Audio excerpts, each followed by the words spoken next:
All right. Okay. I was really taken aback in a good way by all the stuff that you brought up in the press conference, and as I said, I'd really like to go back over some of that stuff if you don't mind. Sure, yeah, no problem. And you're saying that art is political? You know, when I say art is political, I don't mean art endorses. I just mean that art is inherently, because life is inherently political, and that the artist doesn't have to be neutral. The artist can be evocative on every level. Cinematographers, because we are one of many parts in a film culture, in a film community, we often forget that our own personal politic is really important in how we help visualize story. And you were talking in particular about how you visualize Black people, African Americans. Yeah. And I thought it was really interesting. I mean, you got down to basics, like, let's talk lenses, right? Exactly. So I was very nervous. I said, okay, hey man, whatever you do. Don't go too far, don't go too close or too wide. Yeah, exactly. You know, for the last 20 years of my life, the majority of my practice as an image maker has been photographing Black subject, Black bodies, Black community, Black culture. And so, you know, life wasn't supposed to be that way. You know what I mean? In a society that's all fair and all just, I'd be able to photograph every community with the same amount of rigor, compassion, and expertise. But because I live in a society where all is not fair, and that even 10 generations later, we still have a need and a desire, and it's really important that we have historically African American institutions, because we still need to unpack our own history, and we still need to have our own sort of devices of healing from the sort of leftover sort of vestiges of slavery. That the majority of my practice, because of the environment in which I've been reared in, has really only gave me an opportunity to photograph people within my community. As you were saying, also, you really have to start from where you came from. Yeah, that was important. Really important. Yeah, culture is important to me. You know what I mean, culture determines a camera, a lens, and a registration pin, and a pull down claw, and a spinning shutter, and a sensor. That's all. That has its own inherent bias, and those things we can demystify really quickly. But the thing that you can demystify when you're photographing stories is like, where are you in the story? You know, I mean, that's a lifelong work. It didn't take the great painters of the world one painting to discover who they are. They all have phases, and they explored their own imperfect nature throughout the body of their work. And so, cinematographers, I wouldn't exclude from that process that cinematography is an art form. I'm so happy to hear you say that, because many cinematographers shy away from the A word. I've heard some artists say I'm living the artist's life, and I understand that too, but I don't consider myself living the artist's life. It helps me define my purpose. It gives me a central core idea in which I can like lead my life and not lead my life, but lead my practice, you know? And so what is that purpose? Focus, concentration, rigor, due diligence, an understanding of representation, not taking humanity for granted, not taking the moment for granted, being present. You know, those things I think are what artists do.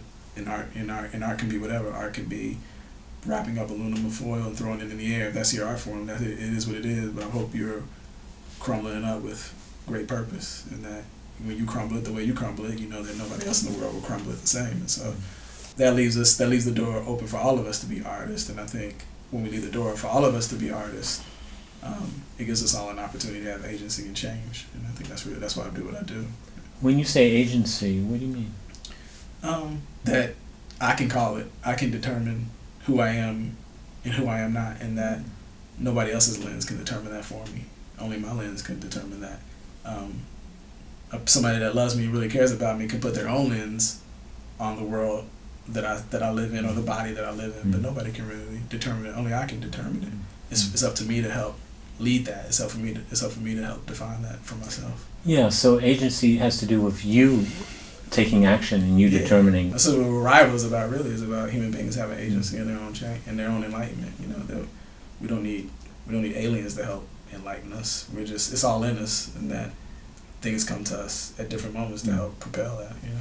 And you were saying in the press conference that you felt that vis-a-vis the African American face, and in particular you're talking about Beasts of the Southern Wild. So, well, as a criticism, I believe. I think it's more of an analysis, really. Okay. More of an analysis, and I think it took me a really long time to get to this point to really have, and I feel like I've had it for a lot of films, but I've reserved comment because I really wanted the testament of time to really work, and I think I think we have to be very careful about. Excuse me, I don't know who that is. Dan Sasaki here. What did I just say? You said Dan Sasaki. I said it's Dan Sasaki. Come in. It's all right. Come in, man. Knock on the door and I said, Dan Sasaki is here. And it was you. Ready? Yep. It was really interesting what you brought up, that one of the political realities is how you portray African Americans. And you were giving the example of the Beasts of the Southern Wild. Right. And you were saying that you were reluctant to name names and stuff like that because you've been holding your judgment. But then you say, I think you said... But the time is now. Yeah, the time is now. Yeah, the time is now. Yeah. Like, it's not. It's about love, really. It's about growth. It's like I have my own agency in undermining myself because those vestiges of racism that have been explored in film are part of my own artistic psyche as well. So I realize I have my own colonized mind that I hope community will help me decolonize. So, I think it's our duty to have a sharp, sensible analysis of the stuff that we're watching. And I think we missed a really amazing opportunity to have a real loving analysis conversation with the filmmakers of Beasts of Southern Wild because we all got caught up in the sweeping times of, everybody's excited and they want to anoint the new filmmaker. But we didn't really pull those filmmakers to the side and say, I see what you're trying to do. I respect what you're trying to do. I respect the effort. I respect the rigorous effort for independence. But let me sit you down and watch these films so I can remind you that when you portray a young black face, a young black body in this way, with this lens, with this lighting, I want to show you frame for frame how it can be compared to this film here. And we think we owe it to our community of filmmakers that real sober loving. It's what we call tough love. You know what I'm saying? So when we think about Tupac, we think about tough love. It's like we owe them that analysis. If not, then as in this political atmosphere right now, if you don't know your history, if you don't know where you come from, you're bound to repeat it. And so I think we all, in general, want to move forward. We want to be progressive. We want to be smart. We want to be forward-thinking. But it's hard to be forward-thinking when you haven't had a chance, and your elders haven't sat you down and had a chance to give you a real good constructive analysis of the work that you're doing. And I think it's always dangerous to kind of risk being anthropological. White filmmakers making movies about African Americans is you have to be really careful. Yeah, I think careful. when you go in there. Not that it shouldn't be done, of course not. But sure. I think that's sort of what you're saying, and what you're saying about the black face is that of this young woman is you were saying don't use a really wide angle lens because it'll distort it and it'll reinforce certain stereotypes. Is what you were saying, exactly. Right? I mean, we have a whole at the turn of the century and before, the turn of the 20th century and before, there was a whole anthropological, scientific school of thought that said this particular prototypical face equals inferiority. And so in order to support their theories, photography, literature, film was used to legitimize their claims. And so in order to legitimize their claim, you could put a 50 millimeter lens on the camera and put it right up on the subject's face, but that wouldn't legitimize your claim. What that would do was flatten the surface, create portraiture, which then humanizes them, right? That's what a 50 millimeter lens has the capacity to do. Yes. But if you take a 12 millimeter lens, an 18 millimeter lens, and you walk up to that subject within 6 inches, you can start to reinforce those values. It's not the fault of the optics. It's the actual. It's the actual mentality behind the optics that drives the idea. So what I'm saying is that, and it can be done innocently. It can be done innocently. You don't even realize it. You're just absolutely. saying, I like wide angle lenses and. Listen, I love wide angle lenses, but I'm definitely that much more conscious about why we didn't use a 20 millimeter lens on Amy Adams, though we loved the way it looked. Why we decided to go with a 28, because it blurred the lines. Me personally,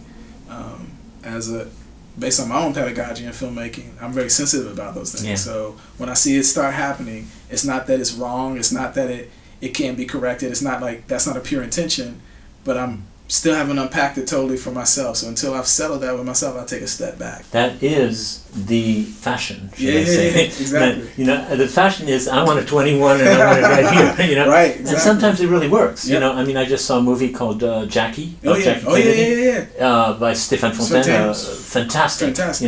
Fantastic. And he's got an 18, here. Yep. But it's okay because it works with her face and so on, and it works with that story and so on. But you're saying be sensitive about it. Be sensitive about it. Be aware. Do your homework. Yeah. Ultimately what it boils down to is a question of knowing who you are and where you come from and knowing your history. And it doesn't mean history has to shackle you. We shouldn't be shackled by history. We should be history makers. T'as pas une 64 mais comme c'est pareil, tu sais, je suis pas sûr qu'elle passe. We've been colonized. Yeah, the problem is here and the solution is here. Yeah. You know what I mean? It cannot be solved by the technology.